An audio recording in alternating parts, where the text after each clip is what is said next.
السلام عليكم ورحمة الله وبركاته.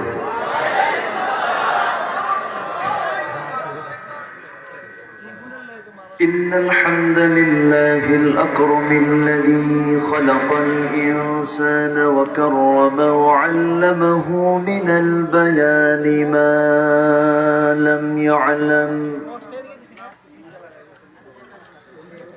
فسبحان الذي لا يحصى امتنانه باللسان ولا بالقلم. نشهد أن لا إله إلا الله وحده لا شريك له، ونشهد أن سيدنا وحبيبنا ومولانا محمدا عبده ورسوله الذي أرسله بالحق بشيرا ونذيرا وداعيا إلى الله بإذنه وسراجا وقمرا منيرا. فقد قال الله تعالى في كلامه المجيد وفرقانه الحميد: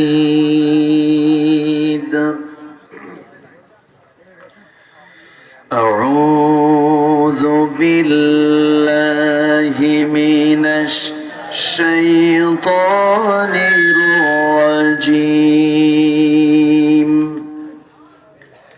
بسم الله الرحمن الرحيم.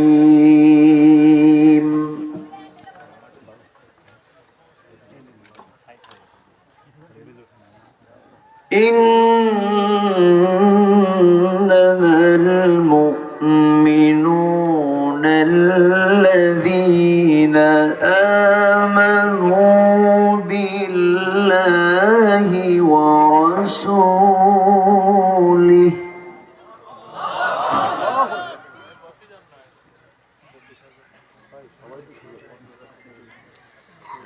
آمنوا بالله ورسوله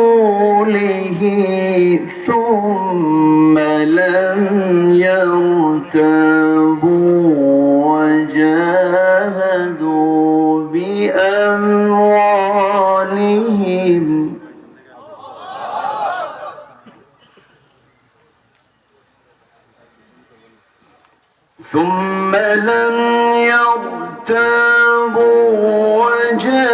وجاهدوا بأموالهم وأنفسهم في سبيل الله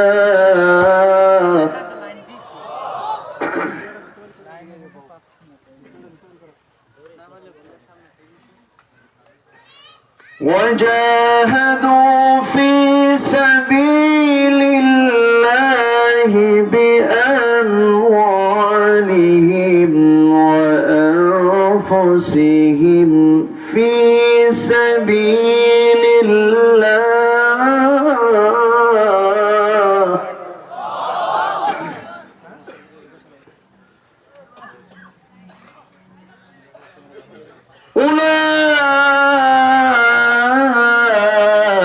أولئك هم الصادقون.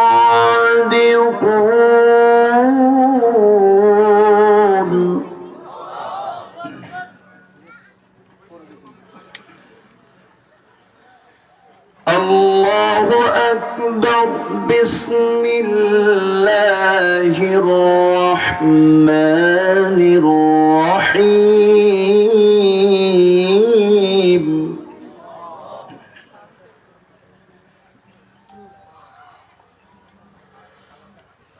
إن الله وملائكته يصلون يصلون على النبي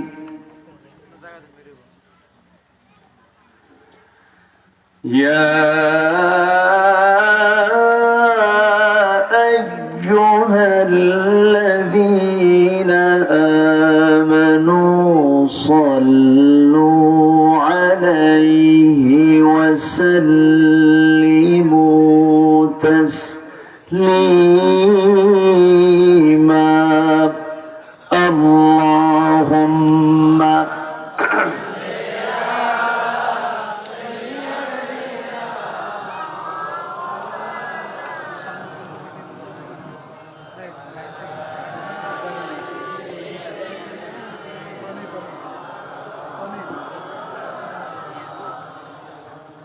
একটু মহব্বত দিয়ে নবীর প্রেমে মাতোয়ারা হয়ে জবান খুলে উচ্চ আওয়াজে সবাই বলুন আল্লাহুম্মা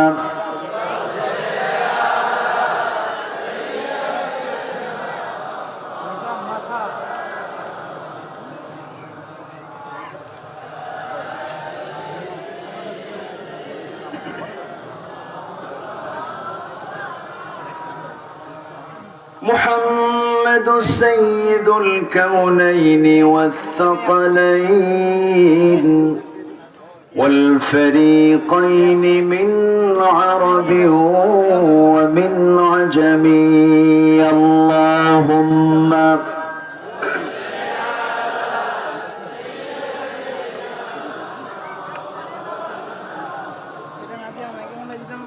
وعلى آل سيدنا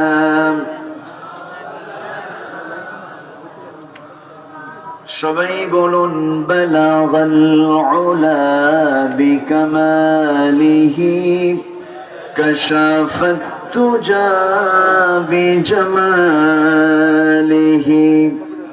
حسنت جميع خصاله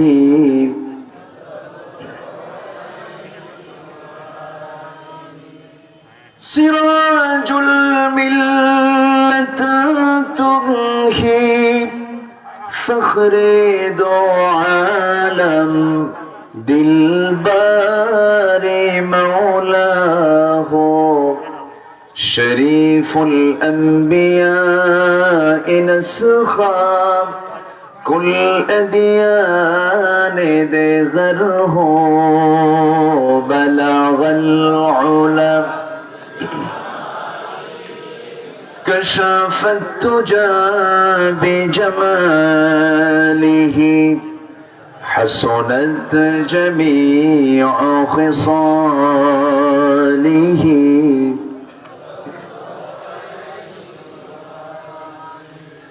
আরবের বুকে মক্কার পরে যেথায় মা আমিনার ঘর খোদার রহমতে কৌসার হয়ে ঝরছে বারংবার বলাগল উলা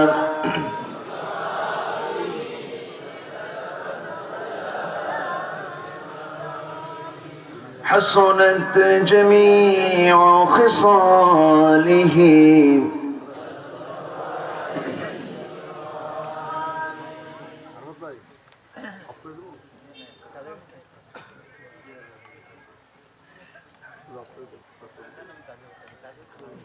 নোয়াখালী অঞ্চলের ফেনী জেলার সদর উপজেলার ছোট ধলিয়া তারালিয়া হিফজুল কোরআন মাদ্রাসা জামি মসজিদ কমপ্লেক্স মাহফিল ইন্তেজামিয়া কমিটি কর্তৃক আয়োজিত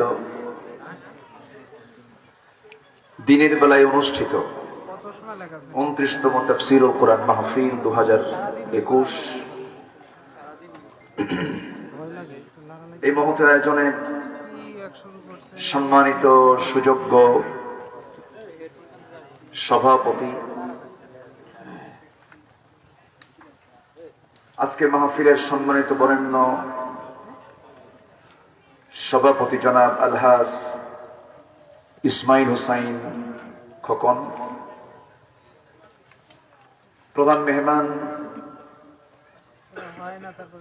ফেনী উপজেলা পরিষদের সম্মানিত সুযোগ্য চেয়ারম্যান জনাব আব্দুর রহমান, আমার পূর্বে কথা বলেছেন নন্দিত আলেমে দ্বীন, খ্যাতনামা মুফাসসির কোরআন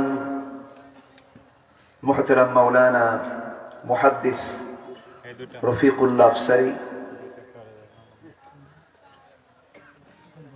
আমার পূর্বে ইসলামী সঙ্গীত দিয়ে আমাদের হৃদয়ের খোরাক মিটিয়েছেন এদেশের ইসলামী সঙ্গীত জগতের উজ্জ্বল নক্ষত্র, ইসলামী সঙ্গীত জগতের অগ্রপথিক,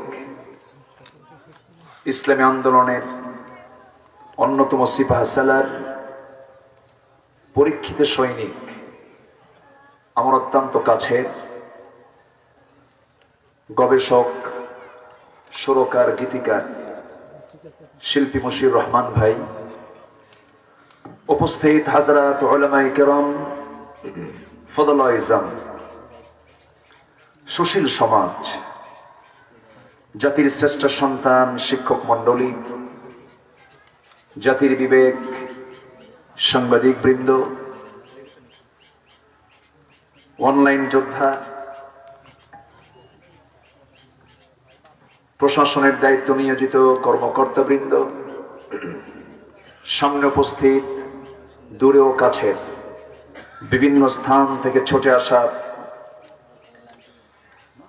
কালেমার ঝান্ডাবাহী, তাওহীদের পতাকাবাহী, দ্বীন ইসলামের নরসারদুল বীর মুজাহিদ, প্রাণ প্রিয় সম্মানিত দ্বীনী ভাইরা, আড়ালে বসে আছেন শ্রদ্ধেয়া সম্মানিতা মা বোনেরা, আলোচনার সূচনায় আনুষ্ঠানিকতার মধ্য দিয়ে আমার পক্ষ থেকে আবারও দিল খোলা সালাম, আসসালামু আলাইকুম ওয়া রাহমাতুল্লাহি তাআলা ওয়া বারাকাতুহু। জবাবটা শুনে মনে হচ্ছে ক্ষুধা পেয়েছে। দিনের বেলা তো শুরু হয়েছে 9টা থেকে আলোচনা, ক্লান্ত মনে হচ্ছে, একটু জবাব আবার নিতে চাই। আসসালামু আলাইকুম ওয়া রাহমাতুল্লাহ। আমরা আল্লাহ তাআলার শুকর আদায় করি যে মহান আল্লাহ সুবহানাহু ওয়া তাআলা আমাকে আপনাকে হাজারো কাজের ভিড়ে কত ব্যস্ত সময় আমরা কাটিয়ে দেই, কিন্তু আজকে সকল ব্যস্ততাকে, সকল কর্মকে মাইনাস করে, নিজের ব্যক্তিগত জীবনের সমস্ত তাড়াকে, ব্যস্ততাকে মাইনাস করে দিয়ে কোরআনের কাজে আমরা আজকে ব্যস্ত হয়ে পড়েছি। এসেছি জান্নাতের বাগানে, যিনি আমাকে আপনাকে এমন একটি সুন্দর পরিবেশে আসার বসার তৌফিক দিলেন, সেই মহান জাল্লা শানহুর দরবারে আমরা সবাই লাখ কোটি সুজুদ শুকর আদায় করি, মুহাব্বাতান জোরালো কণ্ঠে বলে উঠছি আলহামদুলিল্লাহ। আবারও বলছি আলহামদুলিল্লাহ। চিৎকার মেরে বলছি আল্লাহুম্মা ইন্নী আসআলুকা আল হুদা ওয়াত তুকা ওয়াল আফাফা ওয়াল গিনা। সবাই বলি আল্লাহুম্মা লাকা আসলামতু ওয়া বিকা আমানতু ওয়া আলাইকা তাওয়াক্কালতু ওয়া ইলাইকা আনাবতু ওয়া বিকা খাসামতু। আমরা আল্লাহ তাআলার শুকর আদায় করে নিলাম। সম্মানিত হাজিরিন, আমরা এসেছি এখানে মূলত কোন ব্যক্তির মন গড়া মস্তিষ্ক প্রসূত কোনো কথা শুনতে নয়। এসেছি মূলত এমন এক কিতাবের আলোচনা, এমন এক কিতাবের কথা, যে কিতাব দুনিয়ার নয়, যে কিতাব আসমানের কিতাব, যা নাজিল হয়েছে আজ থেকে ১৫০০ বছর আগে, ২৩ বছরে প্রয়োজনের পরিপ্রেক্ষিতে আমার নবীর উপরে। সেই কিতাব আল কোরআন আল কারীমের ১১৪টি সূরার ভিতরে ৪৯ নম্বর সূরা সূরাতুল হুজরাতের আমি শেষের দিকের একটি আয়াত তেলাওয়াত করেছি। এই আয়াতকে সামনে রেখে আমি কিছু কথা উপস্থাপন করতে চাচ্ছি। আল্লাহ রাব্বুল আলামিন সবার আগে আমল করার নিয়তে আমাকে বলার এবং আপনাকেও শোনার তৌফিক দান করুন। জোরে বলি আল্লাহুম্মা আমিন। সম্মানিত হাজিরিন, যে সূরার নামটা আমরা শুনলাম, এটা এমন একটি সূরা যে সূরাটা প্রতিটি শিক্ষা ব্যবস্থায়, প্রতিটি সিলেবাসে এই সূরাটা অন্তত সিলেবাসভুক্ত করা উচিত। কেন জানেন? এর কারণ হলো, আদব আখলাক যদি একটা ব্যক্তি জীবনে না আসে, সে যতই এডুকেটেড হোক না কেন, যতই সে উচ্চ শিক্ষিত হোক না কেন, আদব আখলাক যদি না ঠিক হয়, সেই জীবনের কোনো দাম দুনিয়াতেও নাই, আখিরাতেও নাই। ঠিক কিনা? এটা হচ্ছে আদব ঠিক করার সূরা। কি ঠিক করার সূরা? আদব। আদব যার নাই তাকে কি বলে? বেয়াদব। দেখেন না, আমার দেশে জাতীয় ব্যক্তিদের মুখ থেকেও কিছু বেয়াদবি কথা শোনা যায়। তাদের মুখ থেকে এমন কিছু কথা বের হয়, যে সমস্ত কথা, ভাষাগুলো হলো বস্তির কথা, রাস্তার কথা। একজন সম্ভ্রান্ত বংশীয় লোকের মুখ থেকে এই জাতীয় কথা বের হতে পারে না। হাত ভাঙ্গো, ঘাড় মটকায় দাও, খেলা হবে, আছে না? এগুলো আছে না? আবার বলে তোমরা পিটুন খাই আলেম হইছো, আর আমরা ঘরে বসে আলিফ বা তা জিমহা খা শিখছি। আবার আরেকজন তাহাজ্জুদ গুজার বলে, আমি 22 বছর একটা তাহাজ্জুদ পড়ি, প্রতিদিন 80 রাকাত নফল নামাজ পড়ি। তো বিষয়টা হলো, মূর্খের মূর্খতা প্রকাশ পেয়ে যায় 2 লাইন কথা বললেই টের পাওয়া যায়। ঠিক কিনা? এই জন্য আমি একটু আদবের সূরা ধরছি আজকে। সম্মানিত হাজিরিন, এক ছাত্র শিক্ষকের সামনে বসা। শিক্ষক বলে, ছাত্র তোমার বাড়ি কোথায়? স্যার ব্রাহ্মণবাড়িয়া। তোমাকে একটা প্রশ্ন করব, তোমার জেলা নিয়ে উত্তর দাও তো। স্যার বলেন, ব্রাহ্মণবাড়িয়া বানানটা বলো তো। এখন ব্রাহ্মণবাড়িয়া বানান করতে গেলে তো ভালো ছাত্র হতে হবে। সে আর উত্তর না দিতে পেরে বলল, স্যার আমি এখন ঢাকায় থাকি। কই থাকি? ঢাকায় থাকি। মূর্খ যখন কথা বলে, তার কথাই মূর্খতা প্রকাশ পেয়ে যায়। আমরা খেলবো কেন? খেলা তো ওদের মধ্যে শুরু হয়ে গেছে। ঠিক কিনা? আল্লাহ পাক যারা মূর্খ, যারা বোঝে না, আল্লাহ পাক এদের সঙ্গে খেলতেও মানা করেছেন। খেলতে যেও না। আল্লাহ রাব্বুল আলামিন বলেন, وعباد الرحمن الذين يمشون على الأرض هونا وإذا خاطبهم الجاهلون قالوا سلاما والذين يبيتون لربهم سجدا وقياما والذين يقولون ربنا اصرف عنا عذاب جهنم إن عذابها كان غراما إنها ساءت مستقرا ومقاما রহমানের যারা বান্দা, আল্লাহর যারা অনুগত বান্দা হবে, তারা জমিনে যখন চলবে বিনয়ী হয়ে চলবে, উগ্রতা ও শৃঙ্খলা তাদের দ্বারা প্রকাশ পাবে না। আমার নবীজি বিনম্রতার মূর্ত প্রতীক তিনি ছিলেন, বিনয়ী আচরণের তিনি একটি পিরামিড ছিলেন।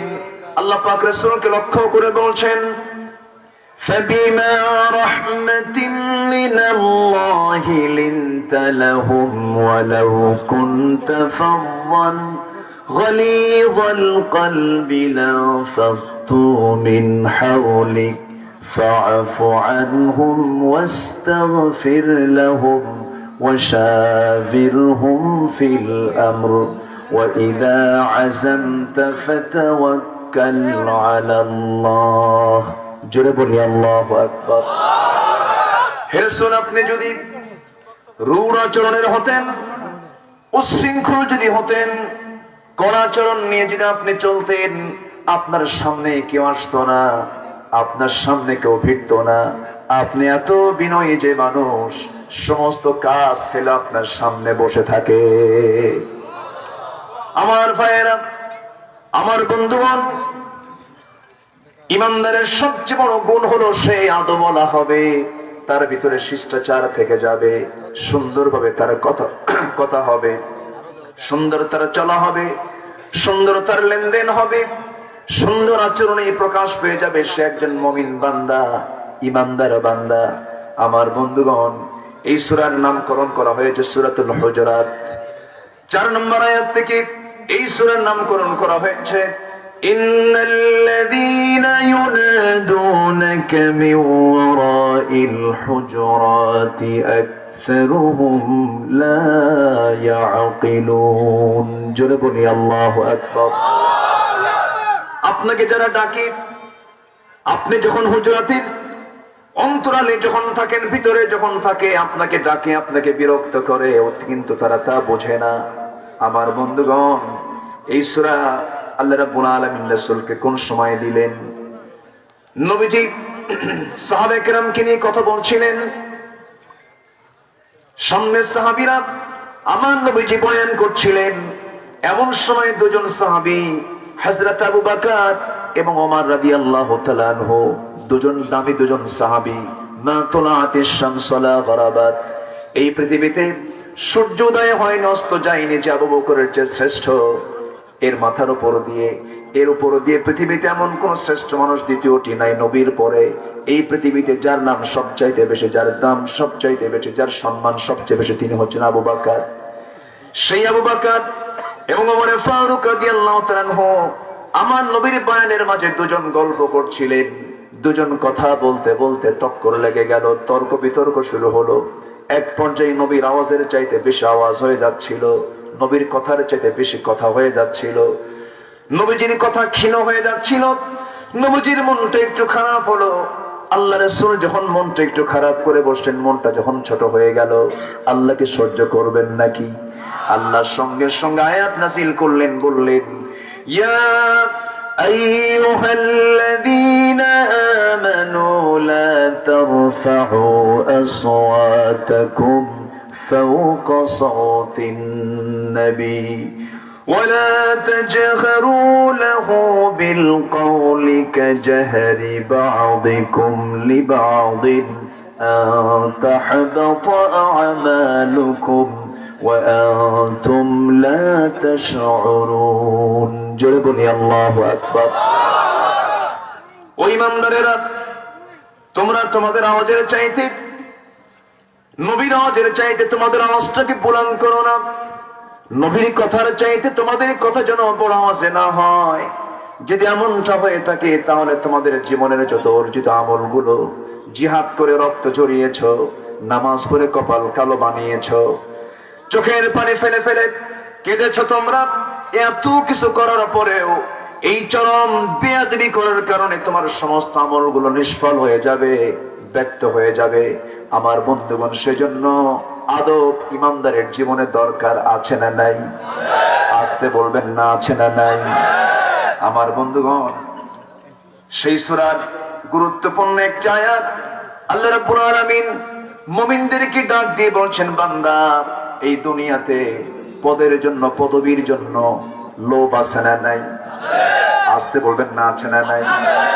দুনিয়া একটা পদ নেবার জন্য রাতকে দিন করে, দিনকে রাত করে, হালালকে হারাম বানায় দেয়, হারামকে হালাল বানায় দেয়, একটা দলীয় পোস্টের জন্য, একটা পদের জন্য, একটা সম্মানের আসনে একটা চেয়ার পাওয়ার জন্য। আল্লাহ বলছেন, বান্দারে দুনিয়ার পদ পদবী তো ক্ষণস্থায়ী। আমি তোমাকে একটা পদ দিয়ে দেব, পদবী দিয়ে দেব, আমি তোমাকে মহাসত্যবাদীর খেতাব দিয়ে দেব, কিন্তু আমি তোমার জীবনে আমি তিনটা গুণ দেখতে চাই। কয়টা গুণ? তিনটা গুণ দেখতে চাই।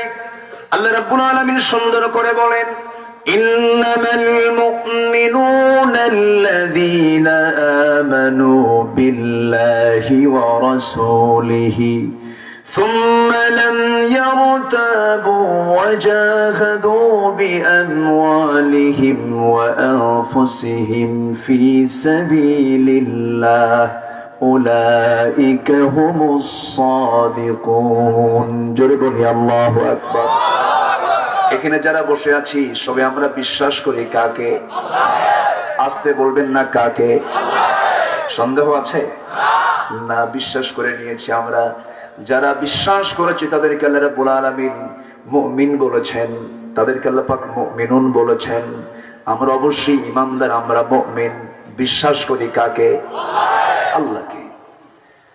আল্লাহকে যারা বিশ্বাস করে সেই ঈমানদারকে ডাক দিয়ে বলছেন, মুমিন তো তারাই যারা ঈমান আনবে আল্লাহর উপরে, রাসূলের উপরে। আল্লাহকে মানলাম, রাসূলকে মানলাম না, হবে না। আল্লাহ এবং রাসূলকে মানলাম, কিতাবকে মানলাম না, হবে না। আমার দেশে বহু মুসলিম আছে ইসলামকে মানে না, আছে না নাই?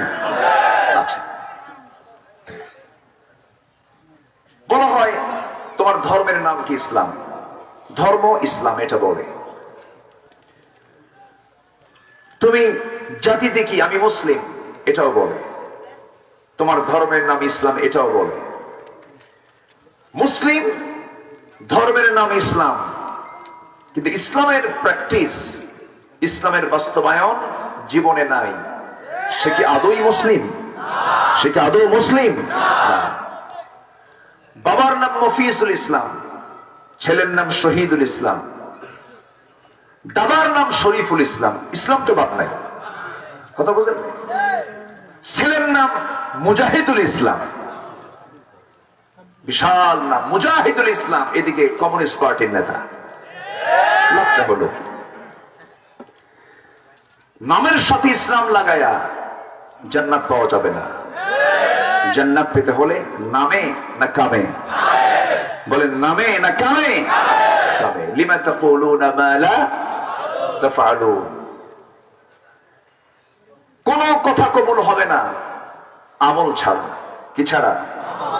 কোন কথা কাজ কবুল হবে না ইখলাস ছাড়া, নিয়তের বিশুদ্ধতা ছাড়া।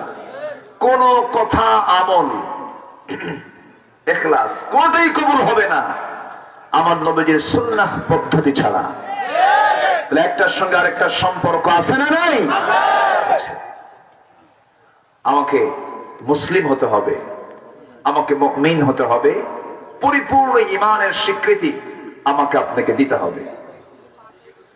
আল্লাহ রাব্বুল আলামিন আরেক জায়গায় বলছেন, আমানার রাসূলু বিমা উনজিলা ইলাইহি মির রাব্বিহি ওয়াল মুমিনুন কুল্লুন আমানা বিল্লাহি ওয়া মালাইকাতিহি وكتبه ورسله لا نفرق بين أحد من رسله وقالوا سمعنا وأطعنا غفرانك ربنا وإليك المصير। جرب لي الله أكبر।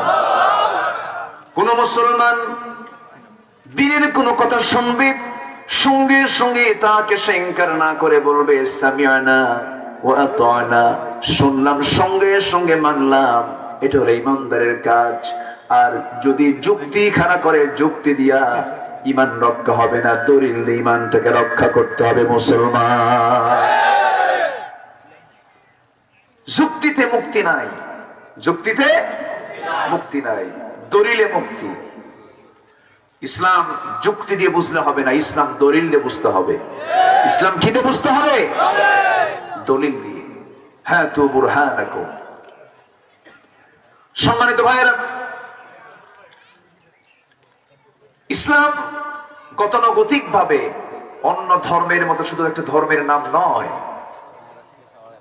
ইসলাম এটা এমন একটি বিপ্লবী মতবাদের নাম, যা আমার জীবনের সঙ্গে মিশে যাওয়া একটি দ্বীনের নাম।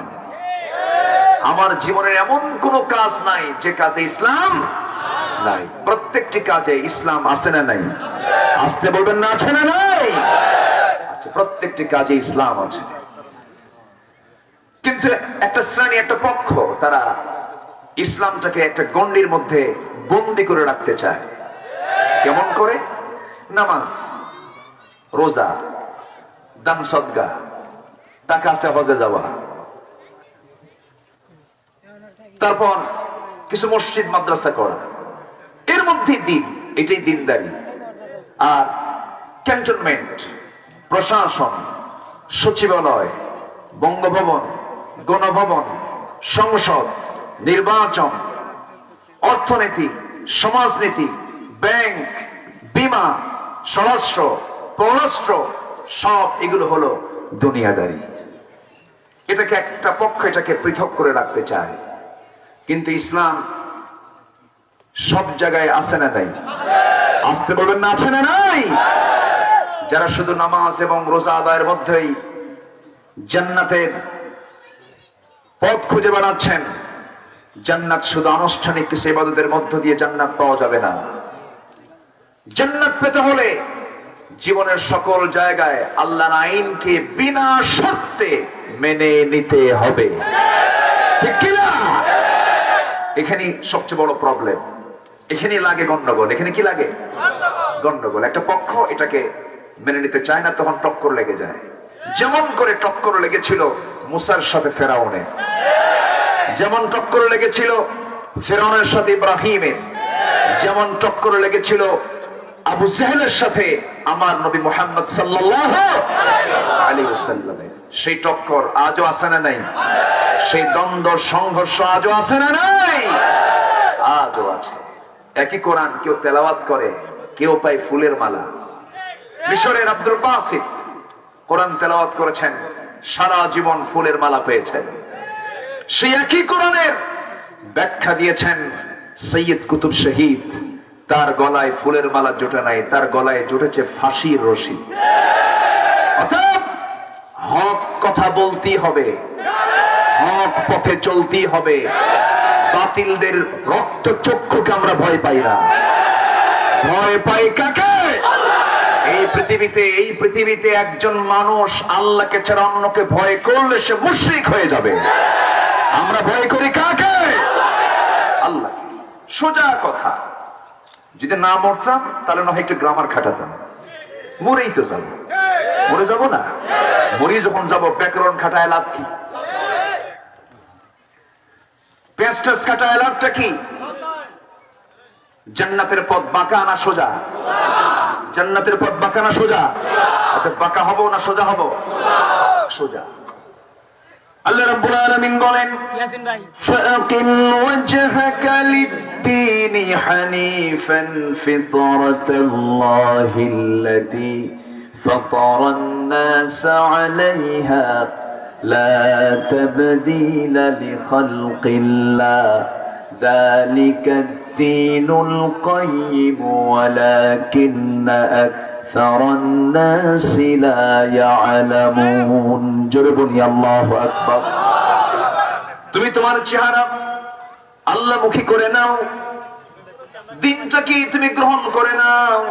মুনিবিনা ইলাইহি واتقوه وأقيموا الصلاة ولا تكونوا من المشركين জোরে বলি আল্লাহু আকবার আল্লাহ মুখী হয়ে যাও আল্লাহকে ভয় করো নামাজ কায়েমের সংগ্রাম করো মুশরিকদের অন্তর্ভুক্ত হইও না যে ব্যক্তি শিরকের কাজে নিজেকে জড়িয়ে যাবে সে ভাবতে হবে যে আমি ক্যান্সার আক্রান্ত একজন ঈমানদার ঈমানের ক্যান্সার আছে না নাই আসতে বলবেন না আছে না নাই ঈমানের ক্যান্সার হলো শিরক ঈমানের ক্যান্সার হলো কুফর ঈমানের ক্যান্সার হলো জুলুম ঈমানের ক্যান্সার হলো বিদআত এই সমস্ত হারাম গুলোকে আমাকে আপনাকে বর্জন করে চলতে হবে আমার বন্ধুগণ আল্লাহ বলছেন বান্দারে তিনটি কাজ তুমি করবে আমি তোমাকে সিদ্দিক বানায় দেব কি বানাবো সিদ্দিক খেতাব দিয়ে দেব আমরা পদবি চাই দুনিয়ার না আল্লাহর পদবি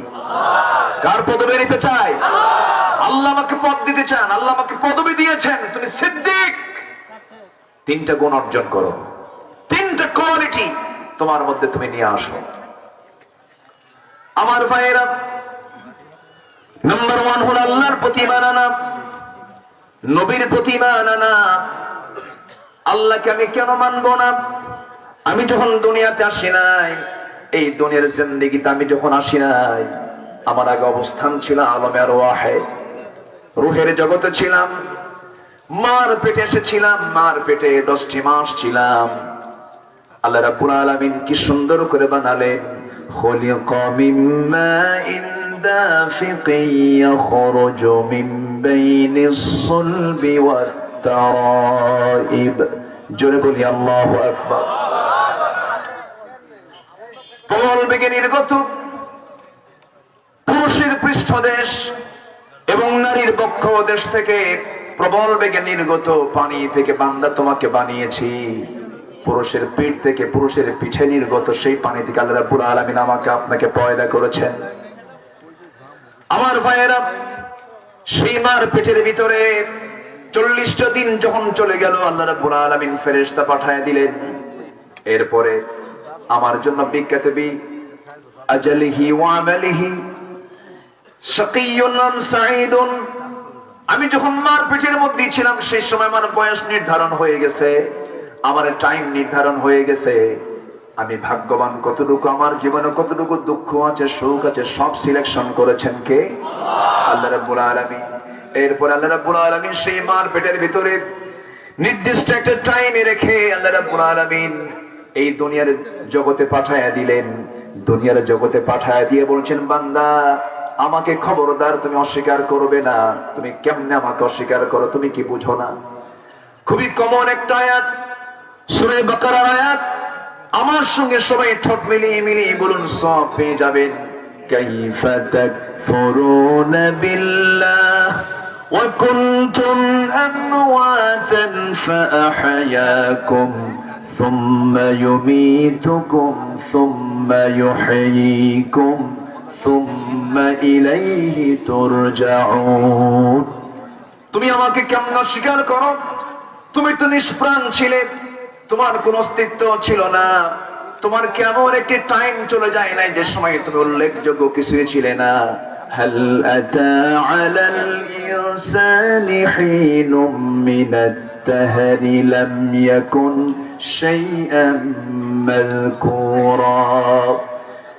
সেই নিষ্প্রাণ থেকে আমি তোমাকে প্রাণ দিয়েছি এরপর আমি তোমাকে আবার মুর্দা করব আবার তোমাকে জিন্দা করব যেখানেই যাও না কেন ফিরে আসতে হবে আমি আল্লাহ আমার দিকে আমার কাছে তোমাকে ফিরে আসতে হবে তুমি আমাকে কেমন অস্বীকার করো আমি তোমাকে কত সুন্দর করে বানিয়েছি নিজের দিকে তাকায় দেখো টানা টানা চক্ষুটা কে দিয়েছেন এবং এই চোখটাকে দুনিয়ার জগতে চলতে গেলে ধুলাবালি আছে এই চোখটাকে সম্পূর্ণ নিরাপদ এবং ফ্রেশ রেখে দিয়েছেন কে চোখের মধ্যে পানি আছে না নাই এই পানি কি টিউবওয়েলের পানি নাকি টিউবওয়েলের পানি না এই পানিটা সাধারণ কোনো পানি নয় যদি সাধারণ পানি হতো -ডিগ্রি তাপমাত্রায় চোখের ভিতরের যে পানিটা আইস হয়ে যেত বরফ হয়ে যেত চোখটা নড়তো না নড়াচড়া করতো না চোখটা হয়ে যেত একমুখী নষ্ট হয়ে যেত কি পানি এটা -10, -15 তাপমাত্রার পৃথিবীর কিছু জনপদ আছে না নাই? আছে। কোন তাপমাত্রাই নাই, বরঞ্চ -10, -15 পর্যন্ত আছে। সেই সমস্ত দেশের মানুষ যখন চলাচল করে তখন তো চোখ দেখে তাকে চলতে হবে। সব জায়গায় ঢাকলেও চোখ কি ঢাকা যায়? চোখ তো ঢাকা যায় না। চোখের মধ্যে আল্লাহ রাব্বুল আলামিন কি পানিটা রাখলেন, যে পানিটা আইস হয় না, সাধারণ কোন পানি এটা নয়। এই পানিতে রয়েছে কি? রয়েছে শ্লেষ্মা, কিছু তেল, কিছু পানি, ইলেকট্রোলাইটের কিছু জটিল মিশ্রণ, যা চোখের কর্নিয়াকে সজাগ রাখে, ওটাকে ফ্রেশ রাখে। যদি এটা তেলের মতো হতো, দুনিয়ার ধুলাবালি ঢুকে আরো চোখটা জাম লেগে যেত, বেকায়দা হয়ে যেত। আল্লাহ রাব্বুল আলামিন এমন ধরনের একটা পানি, জটিল মিশ্রণে পানির সৃষ্টি করেছেন, সেখানে যখনই কোনো ধুলাবালি চোখের মধ্যে ঢুকতে নেয়, ঢোকার সঙ্গে সঙ্গে পানি আলটিমেটলি বের হয়ে যায়, সব ধুয়ে মিশে সাফ করে দিয়ে বলছেন, আল্লাহ বান্দা তোর চোখটাকে সুন্দর করে ফ্রেশ এই জন্য রেখেছি, তুই কি দেখবি না? ফালা ইয়ানজুরুনা ইলাল ইবিলি কাইফা খুলিকাত ওয়া ইলাস সামাই কাইফা রুফিআত ওয়া ইলাল জিবালি কাইফা নুসিবাত ওয়া ইলাল আরদি কাইফা সুতিহাত ফাযাক্কির ইন্নামা আনতা মুযাক্কির। আল্লাহু আকবার। শুধু সৃষ্টি করেন নাই, এটাকে লেবেল করেছেন কে? সমতা করেছেন কে? আল্লাযী খালাকাকা ফাসাওয়াকা ফাআদালাক। এটাকে লেবেল করেছেন। চোখটা আপ ডাউন করেননি, হাতটা ছোট বড় করেননি, পা দুটো ছোট বড় করেননি, এটা ভারসাম্য করে বানিয়ে দিয়েছেন আল্লাহ রাব্বুল আলামিন। এই চোখটা তো সুন্দর করে বানালেন, আবার চোখের পাপড়িও দিয়েছেন, আবার আইব্রো দিয়েছেন, বান্দার চোখে যেন কোনো সমস্যা না হয়। আল্লাহ রাব্বুল আলামিন দুটি কান দিয়েছেন, এই কানের মধ্যে শ্রবণ কোষ দিয়েছেন। শ্রবণ কোষটা আল্লাহ রাব্বুল আলামিন এত সুন্দর করে সেট করেছেন, প্রতিটি কানের ভিতরে 1 লক্ষ শ্রবণ কোষ দিয়েছেন। ছোট বললে ছোট শোনা যায়, বড় আওয়াজে বললে বড় আওয়াজ শোনা যায়, আবার মিডিয়াম করে বললে মিডিয়াম শোনা যায়। যদি এমনটা শ্রবণ কোষ না থাকতো, সমস্ত আওয়াজগুলো সমান শুনতো, মানুষ সমস্যা হয়ে যেত। আমার আল্লাহ তাআলা নাক দিয়েছেন ঘাম নেবার জন্য, অক্সিজেন নেবার জন্য। এই নাকটা এত সুন্দর করে সেট করে দিয়েছেন মুখের সাথে। বান্দা যখন মুখে খাবার নেয়, নাকের খাবার জরুরি না মুখের খাবার জরুরি বেশি? বলেন কোনটা? মুখের না নাকের? ভালো করে খান। কোন খাবারটা বেশি জরুরি, নাকের না মুখের? নাকের। নাকে কি যায়? নাকে কি যায়? অক্সিজেন। 3 দিন খাবার নাই, বাঁচবো না। নাকি বাঁচবো? বাঁচবো। 3 দিন পাই নাই খাবার, বাঁচবো আমি। কিন্তু নাকি আমার 5 মিনিট অক্সিজেন নাই, তাহলে কি হবে? বাঁচবো? তাহলে কোনটা আগে দরকার, নাকের খাবার না মুখের খাবার? নাকের খাবার। দুটো একসঙ্গে দিয়েছেন, নাকও দরকার মুখও দরকার, এবং দুটোই দিয়েছেন আউটে। ইনসাইড করেননি। ইনসাইড করলে সমস্যা হতো। ইনসাইড করলে কি হতো? ধরেন নাকটা এই জায়গায় না দিয়া যদি দেওয়া হতো বগলের তলে, একটু চিন্তা করে দেখেন, যদি বগলের তলে দেওয়া হতো, গরম করে না হয় খালি গায়ে বসলাম, শীতকালে কি করবেন? অথবা মেহমান হয়ে গেছেন, মশিউর ভাই আমি মেহমান হয়ে আসছি মানুষের বাড়িতে, তারা তো খাওয়ানোর ব্যবস্থা করেছেন, খাওয়ার সময় নাকটা যদি এই জায়গায় না দিয়ে যদি আল্লাহ বগলের তলে দিতেন, কাপড় চোপড় খুইলে আগে ধুইয়া নাক বলে দে খাওয়া যাবে কি যাবে না? সুবিধা না অসুবিধা? অসুবিধা। আল্লাহ পাক আল্লাযী খালাকাকা ফাসাওয়াকা ফাআদালাক, আল্লাহ পাক এত সুন্দর করে বানিয়েছেন, এটাকে লেভেল করেছেন, ভারসাম্য করেছেন, কোনটা কোন জায়গায় দরকার তা দিয়ে দিয়েছেন। জোরে বলে সুবহানাল্লাহ।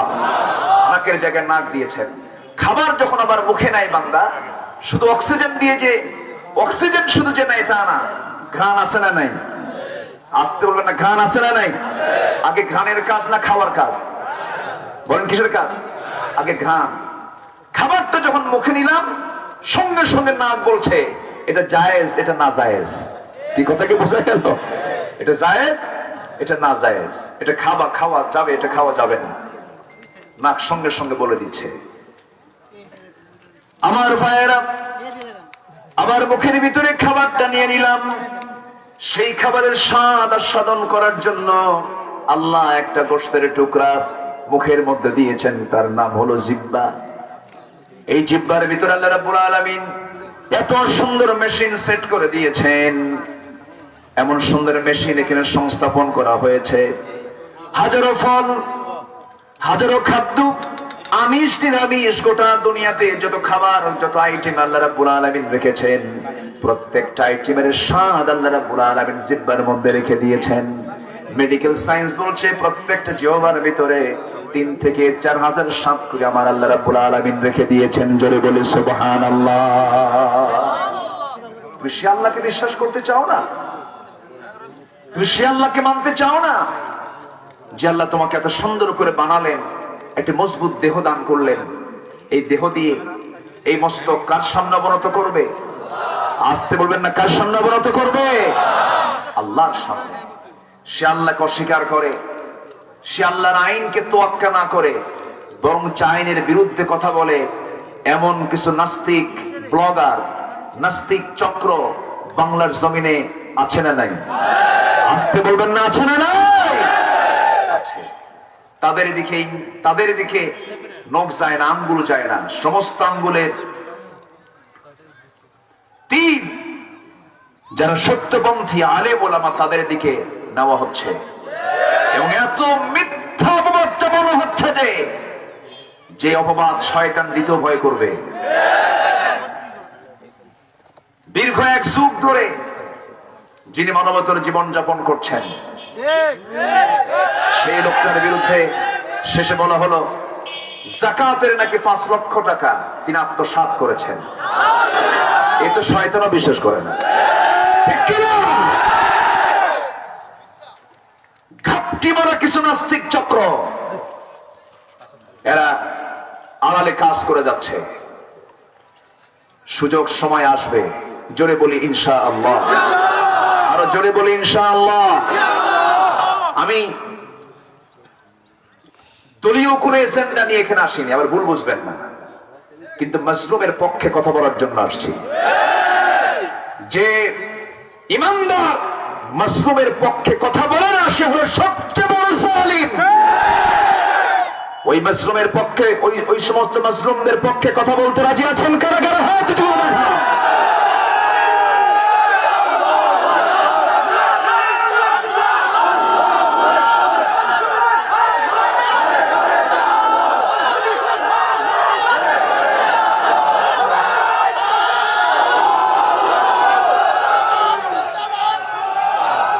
আল্লাহ সবার হাতকে কবুল করেন, জোরে বলি আমিন, আরো জোরে আমিন।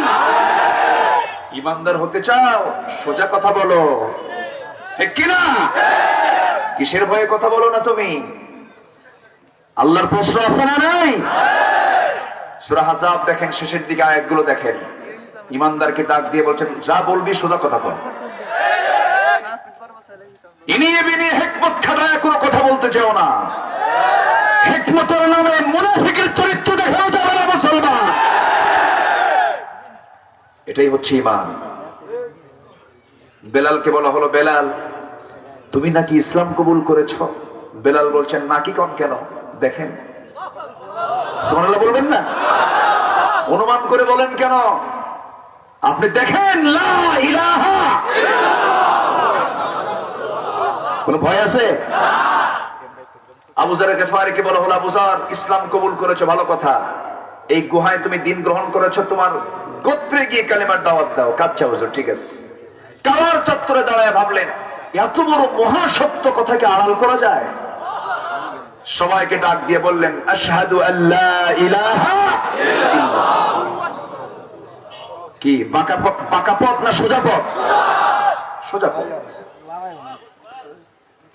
আব্দুল্লাহ এক সাহাবীর নাম, বলা হলো তার ভাতিজা বলতেছে তুমি নাকি ইসলাম কবুল করেছো?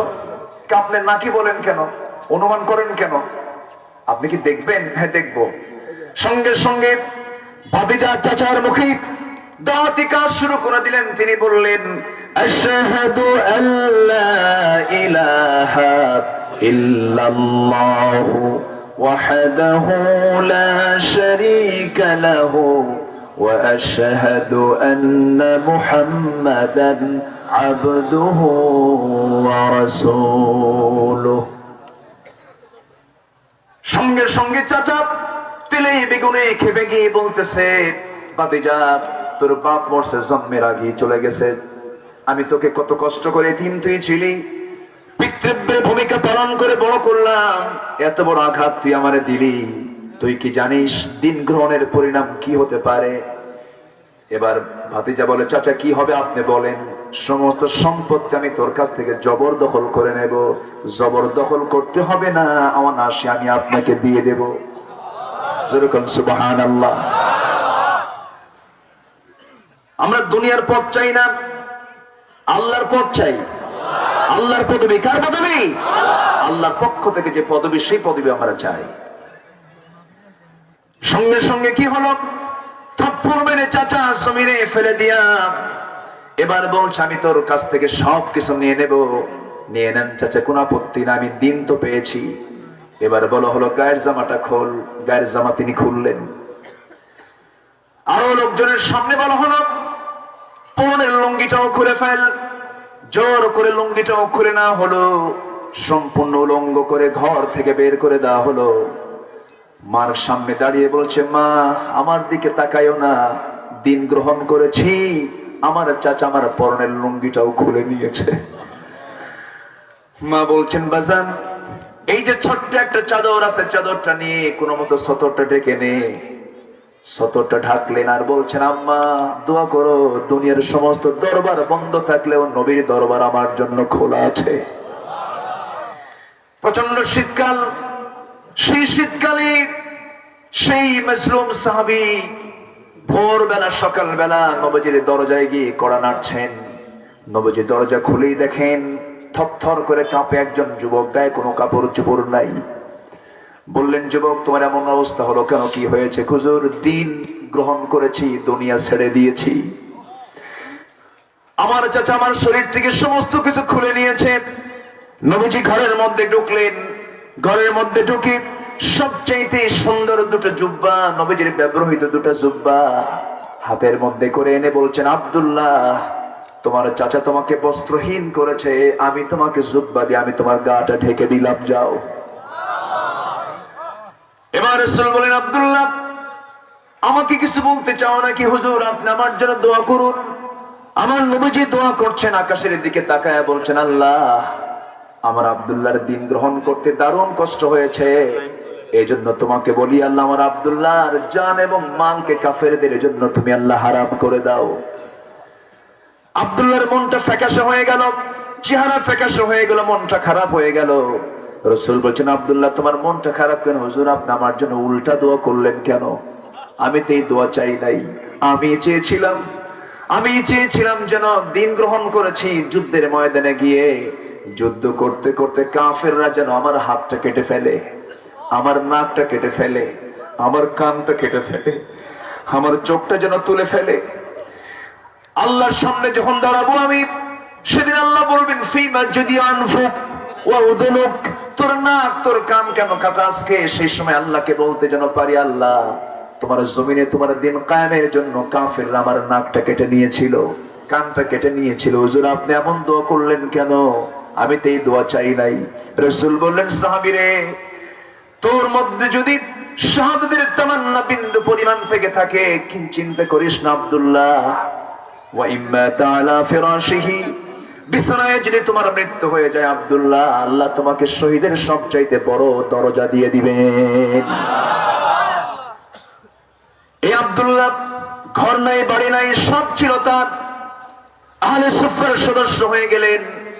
সাহাবীদের সঙ্গে তিনি বসে বসে কোরআন তেলাওয়াত করতেন, কিন্তু তার তেলাওয়াতটা খুব উচ্চ আওয়াজে হতো, খুব জোরে জোরে তেলাওয়াত করতেন, কেঁদে কেঁদে তেলাওয়াত করতেন। সাহাবীরা এসে রাসূলকে বললেন, ইয়া রাসূলুল্লাহ আব্দুল্লাহর তেলাওয়াতে আমরা কষ্ট পাই, আপনি একটু পরামর্শ দিন সেজন্য আস্তে তেলাওয়াত করে। আবার নবীজি শুনে বলছেন, সাহাবীরা রে আব্দুল্লাহর ব্যাপারে তোমরা কোনো রিপোর্ট আমাকে করো না, কারণ আব্দুল্লাহর দিন গ্রহণ করতে দারুণ কষ্ট পেতে হয়েছে, দারুণ বেগ পেতে হয়েছে।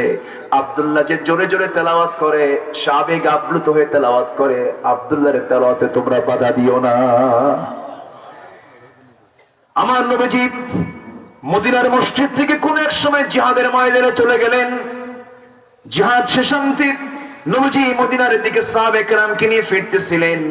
এমন সময় নবীর কানে হঠাৎ সংবাদ চলে এলো, হুজুর আপনার সেই প্রিয় সাহাবী আব্দুল্লাহর দুনিয়াতে নাই। নবীজির চোখ অশ্রুপূর্ণ হয়ে গেল। নবীজি কাঁদতে কাঁদতে বলছেন, সাহাবীরা আমার আব্দুল্লাহর জানাজার আয়োজন করো, গোসলটা করাইয়া দাও।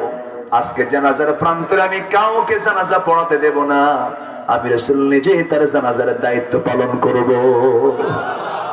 জানাজা শেষ হয়ে গেল। জানাজা শেষ হওয়ার পরে রাসূল বলছেন, সাহাবীরা আমার আব্দুল্লাহর কবর খনন কোথায় করেছে হুজুর? ওই যে দুই পাহাড়ের চিপায় আমরা কবরটা খনন করেছি, আমাকে নিয়ে চলো।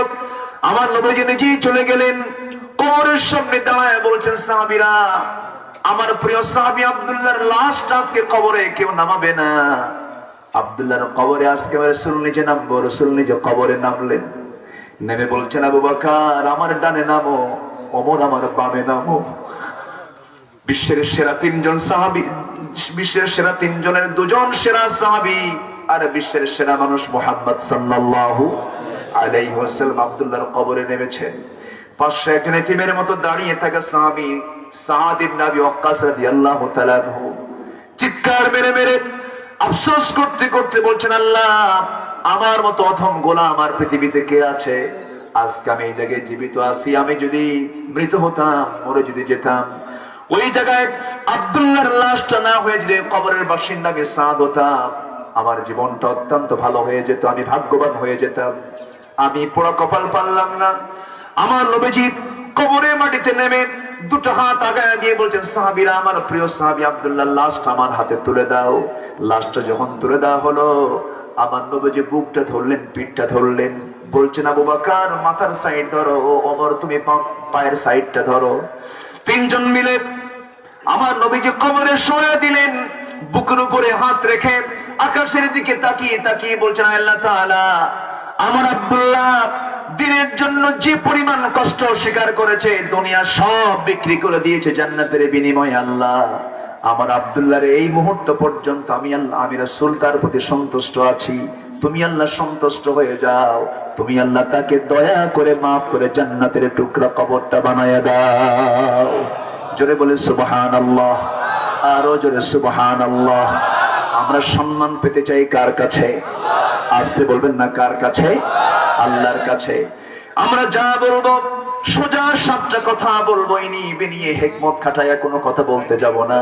ইত্তাকুল্লাহা ওয়া কুলু কওলান সাদীদা يصلح لكم أعمالكم ويغفر لكم ذنوبكم ومن يطع الله ورسوله فقد فاز فوزا عظيما جربون الله أكبر الله কে ভয় করো, সোজা কথা বলো, হিকমত কাটায়া পেঁয়াজ গোস কাটায়া হক আড়াল করতে যেও না। আমার বন্ধুগণ, আমার দ্বীনি ভাইরা, সূরা হুজরাত থেকে কথা বলছিলাম, তিনটা আমল করলে আমাকে সত্যবাদী খেতাবটা কে দিবে? আসতে বলবেন না, কে দিবে? আমরা ঈমান এনেছি কার উপরে? আসতে বলবেন না, কার উপরে? ঈমান এনেছি মুহাম্মদ সাল্লাল্লাহু আলাইহি ওয়াসাল্লামের উপরে। আমার ভাইরা, যে সূরা থেকে কথা বলছিলাম, সেই সূরার ভিতরে আল্লাহ রাব্বুল আলামিন 10টা হুকুম দিয়েছেন। 10টা হুকুম আমরা আজকে শিখে নেব। সেই সূরার নামটা কি বলেন তো? সূরাতুল হুজুরাত। 10টা হুকুম আমরা মানব। এই 10টা হুকুম যদি আমরা মেনে চলতে পারি, আমরা আদর্শ মানুষ হয়ে যাব, আমরা অনুগত বান্দা হব কার? আসতে বলবেন না, কার? আল্লাহর হয়ে যাব। নাম্বার 1 হলো ফাতাবায়ানু, তদন্ত করো। কি করো? তদন্ত করো মানে হলো, দেখবেন আমার দেশের অধিকাংশ মানুষের ভিতরে একটা বদগুণ আছে, কোনো কিছু যাচাই বাছাই না করে এমনি একটা মিথ্যা অপপ্রচার চালায়। আছে না নাই? আসতে বলবেন না, আছে না নাই? এর জন্য আছে হলো ফেসবুক। কি আছে? ফেসবুক তিলকে তাল বানায়া ফেলে, তিলকে তাল বানায়া ফেলে। ব্যক্তিগত কোনো দোষকে, মুসলমানের কোন ব্যক্তিগত দোষকে যদি কেউ আড়াল করে, আল্লাহ তার ব্যক্তিগত দোষকে আড়াল করে জান্নাত দিয়ে দিবেন।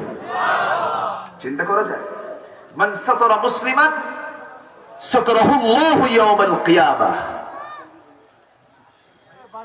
যে ব্যক্তি কোনো মুসলমানের ব্যক্তিগত দোষকে আড়াল করবে, আল্লাহ তাআলা কিয়ামতের দিন তার ব্যক্তিগত দোষকে আড়াল করবে। কিন্তু আমরা কি আড়াল করি? পাইছি একটা ভিডিও ফুটেজ সহ দাও ফেসবুকে ছেড়ে। আপনি ফেসবুকে ছেড়ে দিলেন, আপনি আড়াল করলেন না ব্যক্তিগত দোষকে, আপনি আড়াল করলেন। অথচ আমার আল্লাহর নাম হচ্ছে সত্তার। আমার আল্লাহর নাম কি? সত্তার। তিনি গোপনকারী। তিনি আমাদের অনেক দোষ গোপন করে রাখছেন না? আমাদের অনেক দোষ ব্যক্তিগত জীবনে আছে না নাই? আড়াল করেছেন কে? যে কোনো দোষকে আমরা ব্যক্তিগত হলে এটাকে আড়াল করব, এবং কোনো কিছু বলতে গেলে, কাউকে কোনো কিছু জানাতে গেলে এটাকে ডিসকাস করব, আগে তদন্ত করব। ফাতাবায়ানু, সূরা হুজরাত এই নসিহত গুলো দিচ্ছে। আমরা তদন্ত করব, আগে এটা কতটুকু সত্য কতটুকু মিথ্যা আগে জানবো, এরপরে বলবো। আমরা না জেনে না বুঝে কোনো কিছু প্রকাশ করা যাবে না। আল্লাহ রাব্বুল আলামিন বলেন, ইয়া আইয়ুহাল্লাযীনা আমানু ইন জাআকুম ফাসিকুম বিনাবাইন ফাতাবায়ানু আন তুসিবু কওমান বিজাহালাতিন ফাতুসবিহু আলা মা ফাআলতুম নাদিমিন। জোরে বলুন আল্লাহু আকবার। যখন তোমাদের কাছে কোনো সংবাদ কেউ পাঠায়, ফাতাবায়ানু, এটাকে ডিসকাস করো, জেনে বুঝে আগে প্রমাণ করে এরপরে তোমরা বলতে যাও। এই বিষয়টি ইমানদার করবে। জোরে বলি ইনশাআল্লাহ। আরো জোরে বলি ইনশাআল্লাহ। এটা আমরা মাথায় রাখার চেষ্টা করব। নাম্বার 2 হলো, ভাই ভাই গন্ডগোল আছে না নাই? ফেনীতে মনে হয় নাই? ফেনীতেও আছে। মানুষে মানুষে গন্ডগোল আছে না নাই? কোন গন্ডগোল যদি লেগে যায়, দ্বন্দ্ব যদি লেগে যায়, আল্লাহ বলছেন সেই সময় তোমরা কি করবে? ইন্নামাল মুমিনুনা ইখওয়াতুন ফাআসলিহু বাইনা আখাওয়াইকুম ওয়াত্তাকুল্লাহ লাআল্লাকুম তুরহামুন। জোরে বলি আল্লাহু আকবার। নিঃসন্দেহে মুমিনরা হলো ভাই ভাই। মুমিনরা কি? ভাই ভাই। কাফের মুমিন বলেন, কাফের মুমিন কি? কাফের মুমিন, মুশরিক মুমিন কি? বন্ধুরা দুশমন? বন্ধুরা দুশমন। এখন তো কাফের মুমিনের সম্পর্ক ভালো, এরকম কিছু লোক আছে না নাই?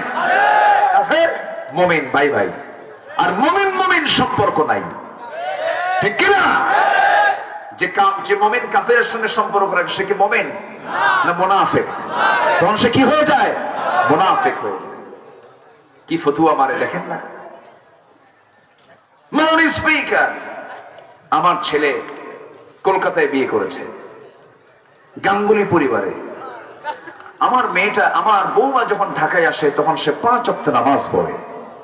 যখন সে কলকাতা যায় তখন সে পূজা করে। মাননীয় স্পিকার, এটাই তো ধর্মের স্বাধীনতা। কি ফতুয়া আমরা পেলাম, তাই না? আরো যে কত কিছু শুনবো আল্লাহই জানে। কষ্ট হচ্ছে নাকি আপনাদের? আলোচনা চালিয়ে যাব।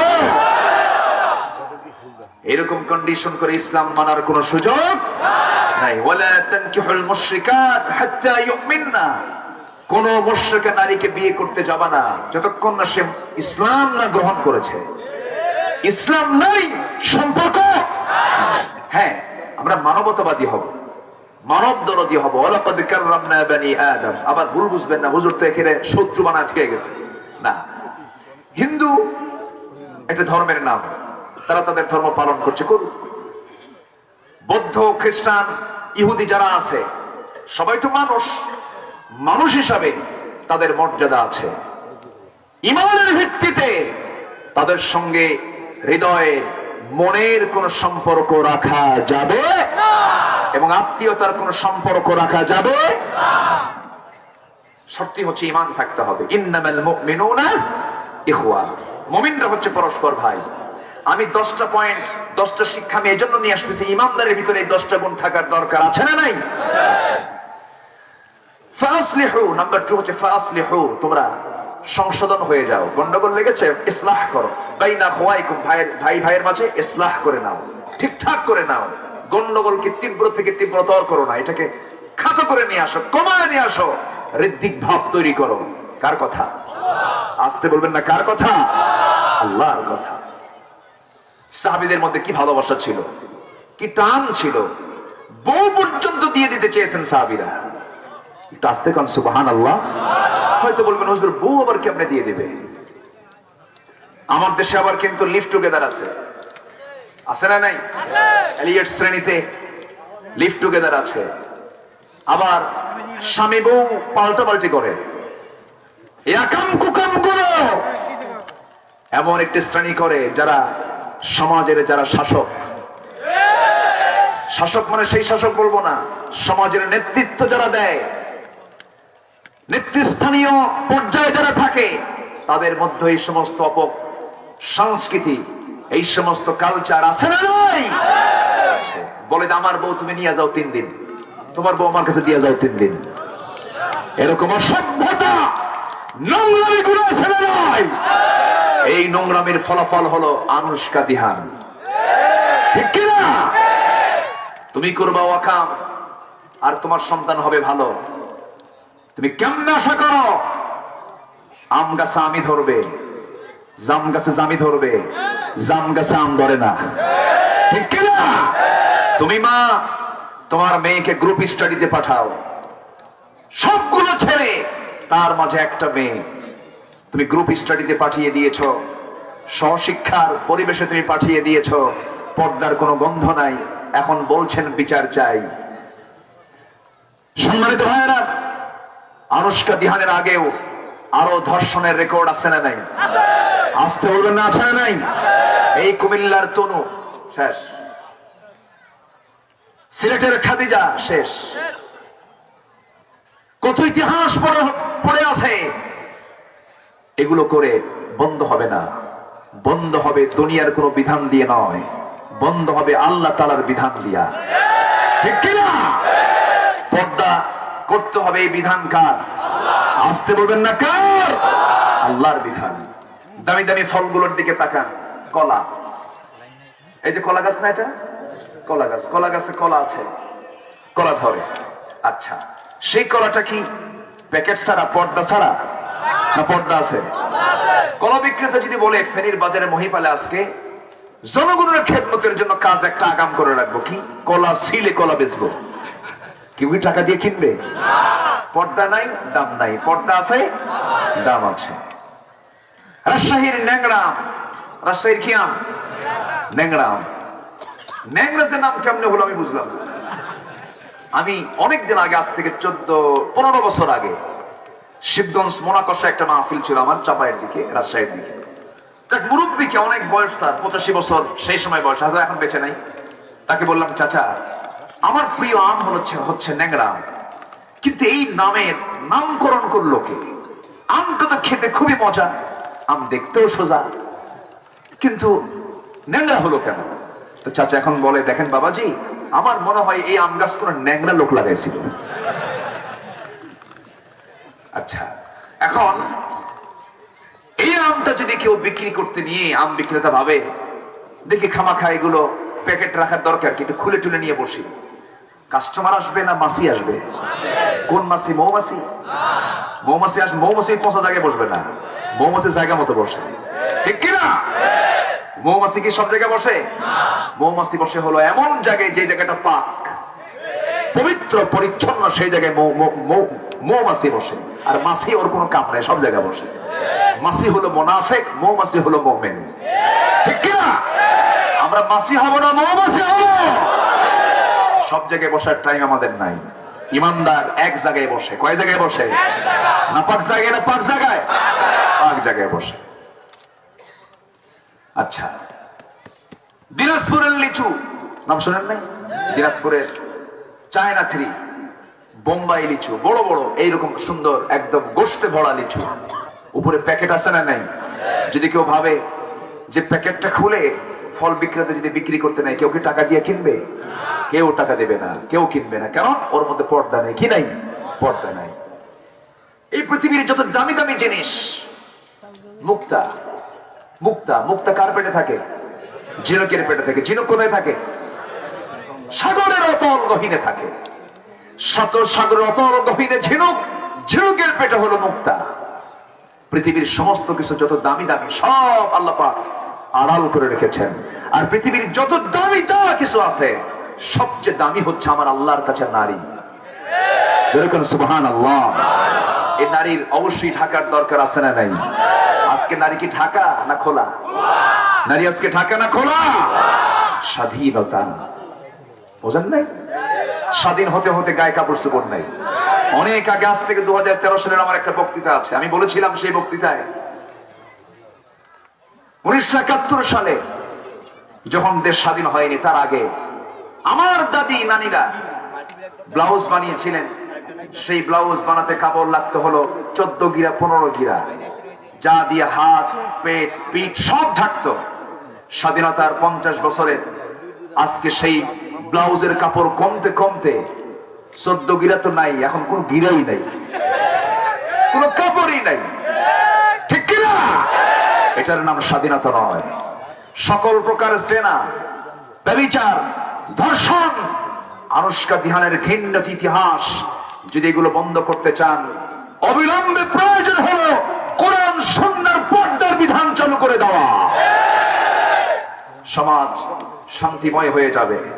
সমাজে আমরা দেখতে পাবো জান্নাতের অমীয় ধারা তরতর বেগে প্রবাহিত হচ্ছে তখন, যখন পর্দা সমাজে চালু হবে। ঠিক কিনা? আমার ভাইয়েরা, এখন মেয়েরা মোটামুটি, আগে তো ওয়াজ করলে মেয়েরা বিরক্ত হতো আমাদের কথায়। কোন কথায়? মুখ ঢাকতে হবে, নেকাব করতে হবে। বলতেছে হুজুরা তো বোঝে না, হুজুরা তো মুখ ঢাকে না, নাক মুখ বন্ধ হয়ে অক্সিজেন বন্ধ হয়ে মারা যাবো সেই পরামর্শ দেয়। নেকাব পড়তে পারবো না। এখন তো মাস্ক ঠিকই পড়ে। এখন মাস্ক পরে না, একটা পরে না, দুটোও পরে না। সেদিন এয়ারপোর্ট হয়ে আমি যাচ্ছিলাম কক্সবাজারে, সব মহিলার মুখে দেখি মাস্ক, 4টা 5টা পর্যন্ত মাস্ক লাগাইছে। এখন তো আর দম বন্ধ হয় না। মাস্ক লাগান ভালো, এটা একটা প্র্যাকটিস ভালো। আল্লাহ করোনা দিছে, অন্তত নেকাবটা লাগাক, পায়ে যাওয়া থাকুক আর না থাকুক। আমি কি আলোচনা চালিয়ে যাব? আলোচনা চালাবো। এই এলাকায় মনে হয় এই প্রথম দিনের বেলা মাহফিল হচ্ছে। এই এলাকায় এই রসমটা খুব কম, গণহারে না হলেও খুব কম। আচ্ছা ঠিক আছে। আমার আনোয়ার ভাই, সবাই চিনেন তো নাকি? মুখে দাঁড়িয়ে নাই। এত বড় একটা আয়োজন তিনি করেন, দাড়ি ছাড়া কি হয় নাকি? আগামীতে আমরা তাকে দাড়িওয়ালা দেখবো। জোরে বলে ইনশাআল্লাহ। খুব ভালো, বলি আলহামদুলিল্লাহ। হ্যাঁ, আনোয়ার ভাই দাঁড়িয়ে রাখলে আপনাদের দাঁড়িয়ে রাখার দরকার নেই, আপনাদেরও আছে। এটা এমন একটা সুন্নাহ নসির ভাই, এটা এমন একটা সুন্নাহ দাড়ি। নামাজ পড়লাম, সুন্নত শেষ। ঠিক কিনা? 2 রাকাত সুন্নত পড়ছি শেষ। কিন্তু এই দাড়িটা দাইমি সুন্নাহ, এই সুন্নাহটা কবর পর্যন্ত চলে যায়। আলহামদুলিল্লাহ বলেন। ইনশাআল্লাহ আমরা আমল করব। জোরে বলি ইনশাআল্লাহ। আমার মাদের গায়ে আমরা বোরকা তুলে দেব। জোরে বলি ইনশাআল্লাহ। আমার মাদের দোষ নাই, বুঝলেন, মুরব্বীদের দোষ। আমার দেশের মা বোন অনেক ভালো আছেন। এমনও সভ্য বাপ আছে, মেয়েটাকে মঞ্চে তুলে দিয়ে মেয়েটাকে নাচায় আর বাপ হাতের তালি মারে। এরকম অসভ্য বাপ আছে না নাই? 32 দাঁত ভাঙা দরকার। সম্মানিত ভাই, আমরা ইসলাহ করব, আমরা সংশোধন করব। নাম্বার 3 হচ্ছে ওয়াকসিতু, ন্যায় বিচার করো। কার কথা? যে কোনো জায়গায় আমরা ব্যক্তিগত জীবনে, পারিবারিক জীবনে, সামাজিক জীবনে, সব জায়গায় অন্যায় না ন্যায় বিচার? অন্যায় না ন্যায় বিচার? আমরা আজকে কোন বিচারে আছি? আমরা আজকে কোন বিচারে আছি? আইন সবার জন্য? কিসের সমান? অসমান। আইন সবার জন্য, শুধু সরেও লাগাবে, এটা আর বেশি কিছু না। আচ্ছা, এরপর লা ইয়াসখার, উপহাস করবো না কাউকে। ওয়ালা তুসআইল খাদ্দাকা লিন-নাস ওয়ালা তামশি ফিল আরদি মারাহা। আমরা এড়িয়ে যাব না কাউকে, সবাইকে সমান দাম দেব। ছোট বড়, অবাল বৃদ্ধ বনিতা, গরিব ধনী, সবাইকে আমরা অসমান না সমান চোখে, সমান চোখে দেখবো, উপহাস করবো না। লা ইয়াসখার কওমুন মিন কওমিন আসা আন ইয়াকুনু খায়রাম মিনহুম। আমরা কাউকে উপহাস করে কথা বলবো না। এরপর এটা নারীর ক্ষেত্রে নারীর হতে পারে। ওয়ালা তালমিসু, অপমান করব না। একটা কথায় সে অপমানিত হবে না, আমি তাকে অপমান করব না, আমি তাকে সম্মান দিব। আমাকে সম্মান দেবেন কে? নাম্বার 7 হচ্ছে ওয়ালা তানাবাজু, একে অপরের প্রতি তোমরা দোষারোপ করো না। দোষারোপ না করে গুণ প্রকাশ করো, আলহামদুলিল্লাহ বলো। এগুলো ইমানদারের লক্ষণ। সূরা হুজরাতের আল্লাহ পাক নির্দেশনাগুলো দিয়েছেন। এরপর মারাত্মক একটা অপরাধ আছে এখন, সেটা হচ্ছে কুধারণা করা। না জেনে না বুঝে কুধারণা করে এমন লোক আছে না নেই? কুধারণা আমরা করবো না, জোরে বলি ইনশাআল্লাহ। ইজতানিবু কাসীরাম মিনায-যন্ন ফাইন্নায-যন্ন আকযাবুল হাদিস। কুধারণা হচ্ছে সবচেয়ে বড় মিথ্যা কথা। হয়তো মনে হয় এই কাজটা সে করছে, মনে হয়, মনে হয় এর মধ্যে কুধারণা আছে না নাই? এই জাতীয় কথা ইমানদার বলবে না। ওয়ালা তাজাসসু, সগলখুরি করো না। সগলখুরি আছে না নাই? গুপ্তচর বৃত্তি আছে না নাই? ঘরের মধ্যে কি হয়, জানালায় উকি মেরে দেখে লুকায় লুকায়, এরকম লোক তো নাই বাংলাদেশে, আছে না নাই? রাসূল বলেছেন ওর চোখ কানা কর, ওর চোখ কি কর, কানা করে দে। মারাত্মক অপরাধ এটা, গুপ্তচর বৃত্তি। ওয়ালা তাজাসসু, এটা করবা না। নাম্বার 10 হলো ওয়ালা ইয়াগতাব বা'দুকুম বা'দা, তোমরা একে অপরের গীবত করো না। গীবত কিন্তু মিষ্টির চেয়েও মজা। হ্যাঁ, গীবত মিষ্টির চেয়েও মজা না? ওই গীবত তাহলে আমরা কেন করি? চৌমোহনীর মোড়ে হোটেলে, ত্রিমোহনীতে 4 স্টলে বসে চা খায় আর মজা করে গীবত করে। এটা কি ইমানদারের কাজ? ইমানদার এগুলো কাজ করবে না। আল্লাহ আমাদের এই 10টি হুকুম মেনে চলার তৌফিক দান করুন। জোরে বলি আল্লাহুম্মা আমিন, আরো জোরে আল্লাহুম্মা আমিন। সম্মানিত ভাইরা, আমরা 3টি কাজের জন্য আমরা আল্লাহর কাছ থেকে পথ পেয়ে যাব। আল্লাহ পাক আমাকে সত্যবাদী বলবেন। সময় কম, কিছুক্ষণের মধ্যে আজানের সময়ও হয়ে যাবে। আমি বেশি লম্বা কথা বলার সুযোগ পাচ্ছি না। এই মাহফিল আমার একটা না, আজকে 5 বছর আমি এসেছি, 5 বছর। কেউ তো আলহামদুলিল্লাহ বললেন না, না মনে মনে নাউজুবিল্লাহ কইছেন? বলি আলহামদুলিল্লাহ। আচ্ছা, খুবই সুন্দর, খুব সুন্দর তারা আয়োজনটা করেছেন। এবং প্রতিকূল পরিবেশ গোটা নোয়াখালী অঞ্চলে, গ্রেটার কুমিল্লা, চাঁদপুর, লক্ষ্মীপুর, নোয়াখালী, ফেনী, এই গ্রেটার নোয়াখালী কুমিল্লা অঞ্চলে আমার আজকে এই প্রথম একটি মাহফিল আমি করার সুযোগ পেয়েছি। এই প্রথম এই অঞ্চলে আমি আর কোনো মাহফিল আসতে পারিনি। যখন রওনা দিই তখন বলে হুজুর সমস্যা, বুঝেন নাই? রওনা দিয়ে অর্ধেক চলে আসছি, বলে হুজুর ফি মুশকিলা। খুব মুশকিল। কেন? মাহফিল হবে না, নাশকতা। কি হবে? নাশকতা। করোনা বাড়বে, রোগী বাড়বে, কত যে কারণ হিসাব নাই। কোরআন শুনতে যারা বাধা দাও, তোমাকে ভাবতে হবে তোমার রক্তের মধ্যে আবু জেহেলের রক্ত লুকানো আছে। কোরআন শুনতে বাধা দিও না, তোমার সন্তান বেয়াদব হবে, তোমার সন্তান তোমাকে আদব শিখাবে না, তোমার প্রতি সে অনুগত হবে না, তোমার প্রতি সে বিনয়ী হবে না। তুমি বেয়াদবি করবে, তুমি বেয়াদবির ফলাফল তুমি পেয়ে যাবে।